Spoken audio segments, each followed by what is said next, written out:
Hello everyone, welcome back to my YouTube channel teaching subject. This is Nikita Tiwari.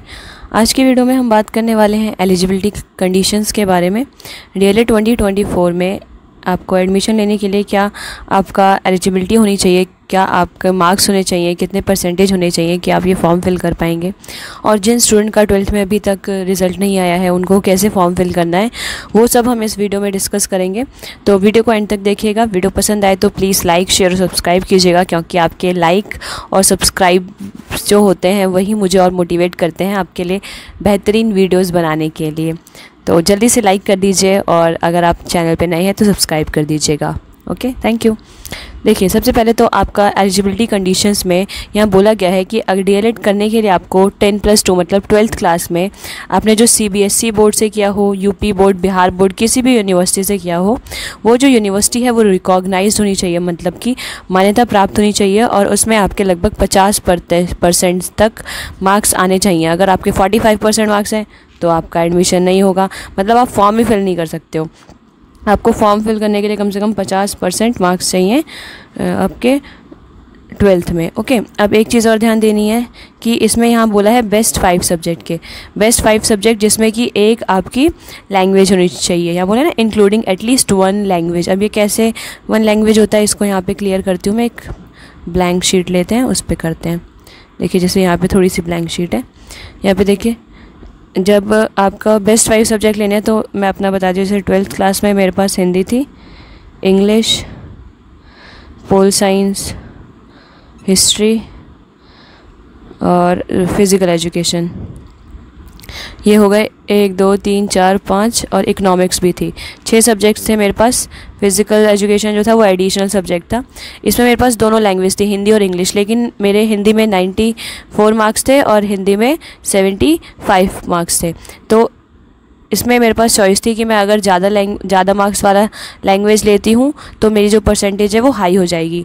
Political science में लगभग 95 थे, history में 89 थे, इकोनॉमिक्स में 85 थे, फिज़िकल एजुकेशन में 89 थे। तो ऐसे मार्क्स जो थे ये आपको यहाँ पे जो मार्क्स लेने के बाद आपकी परसेंटेज हाई हो जाए। जैसे मैं अगर हिंदी को काउंट करूँगी, political science, history, physical education, economics को लूँगी तो मेरी परसेंटेज जो है वो हाई हो जाएगी। तो मैंने इंग्लिश लैंग्वेज को नहीं लिया था अपने बेस्ट 5 में। तो बेस्ट 5 जब भी आपको कैलकुलेट करना होता है तो आपको बेस्ट जो 5 सब्जेक्ट होते हैं आपके, जिसमें आपके सबसे ज़्यादा मार्क्स होते हैं, उनको आप काउंट करेंगे। और इसमें एक चीज़ ध्यान देनी होती है कि आपके पास एटलीस्ट 1 लैंग्वेज होनी चाहिए। अगर आपने 12th में बस एक ही लैंग्वेज हिंदी पढ़ी है तो आप उसको तो काउंट करेंगे ही, और अगर आपने एक ही लैंग्वेज इंग्लिश पढ़ी है तो आप उसको काउंट करेंगे। लेकिन आपने अगर दोनों लैंग्वेजेस पढ़ रखी है, जैसे मैंने हिंदी इंग्लिश दोनों पढ़ी थी, तो मैंने उसमें से जिसमें मेरे ज़्यादा मार्क्स थे उसको काउंट किया था। मैंने इकोनॉमिक्स को ले लिया था, फिज़िकल एजुकेशन को ले लिया था, इसको लेके मेरे परसेंटेज ज़्यादा हो गए थे तो मैंने इसको ऐसे किया था। तो आप भी ऐसे कर सकते हैं। तो बेस्ट 5 आप ले लेंगे और उसमें कोई एक लैंग्वेज आपकी होनी चाहिए। वो लैंग्वेज आपकी संस्कृत भी हो सकती है, अगर आपने संस्कृत पढ़ी है 12th क्लास में, उर्दू पढ़ी है तो उर्दू लैंग्वेज भी ले सकते हैं, और पंजाबी पढ़ी है तो पंजाबी लैंग्वेज लेके भी आप बेस्ट 5 को काउंट कर सकते हैं। बट एक लैंग्वेज होनी चाहिए, और चाहे तो दोनों लैंग्वेज में भी अगर आपके अच्छे मार्क्स आए हैं तो आप दोनों लैंग्वेज भी बेस्ट 5 में ले सकते हैं, और 3 नॉर्मल सब्जेक्ट्स हो जाएंगे आपके। उसके बाद यहाँ पे सेकेंड पॉइंट में बताया गया है कि अगर PWD कैंडिडेट्स हैं और जो शेड्यूल ट्राइब्ड हैं, मतलब ST, SC कैंडिडेट्स और person with disability PWD candidates हैं, अगर उनके 10+2 में 12th क्लास में 45% मार्क्स भी आते हैं तो वो फॉर्म फिल कर सकते हैं। लेकिन जनरल के लिए आपको लगभग 50% मार्क्स ज़रूरी है।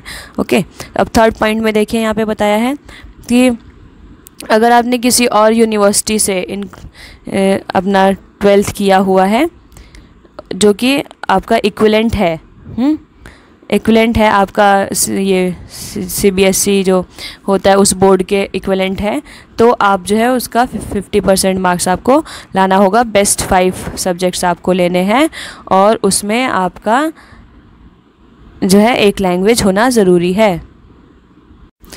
इसके बाद देखिए, अगर आपका फिर 10th की बात कर रहे हैं यहाँ पे, कि अगर आपका 10th का मार्क्स है, 10th में अगर आपको CGPA सिस्टम मिला हुआ है तो उसमें आपको pass qualifying secondary education 10th as per rule laid down by the concerned board will be considered for calculating percentage of marks।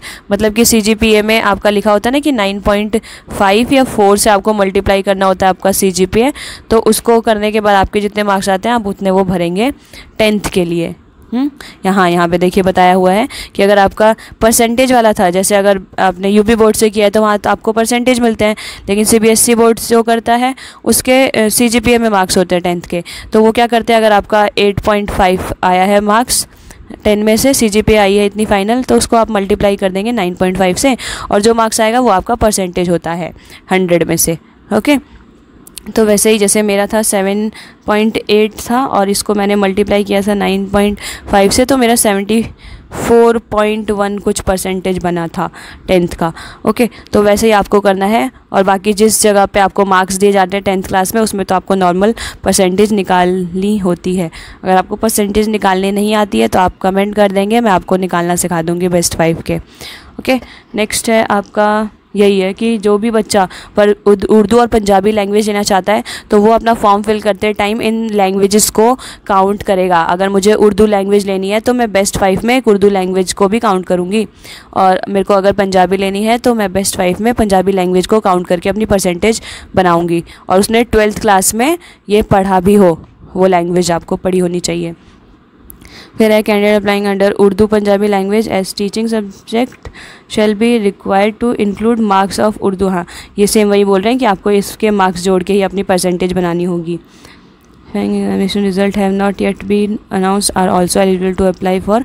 देखो यहाँ बोल रहे हैं कि जिनका रिजल्ट अभी तक नहीं आया है वो भी इस एंट्रेंस एग्ज़ाम को अभी दे सकते हैं, जिनका 12th का रिजल्ट नहीं आया। जैसे आपका एंट्रेंस एग्ज़ाम हो जाएगा उसके बाद ये एडिट का जो टाइम दिया है उसमें जाके आप अपना एडिट करके मार्क्स को डाल सकते हैं। मतलब अभी आप अपीयरिंग डाल के फॉर्म फिल कर लेंगे DLED का, उसके बाद जब आपका रिज़ल्ट आएगा तो आप उस फॉर्म में एडिट कर लेंगे, जाके अपने मार्क्स को लिख देंगे जब आपका रिज़ल्ट आएगा उसके बाद। ओके, तो ये था कि आपको कैसे अपने मार्क्स को देखना है, बेस्ट 5 कैसे निकालना है। तो इस वीडियो को यहीं पे क्लोज़ करते हैं। अभी कोई भी आपका डाउट है तो आप कमेंट बॉक्स में कमेंट करके पूछेंगे, फिर हम आपका वो डाउट क्लियर करेंगे। Okay, thank you.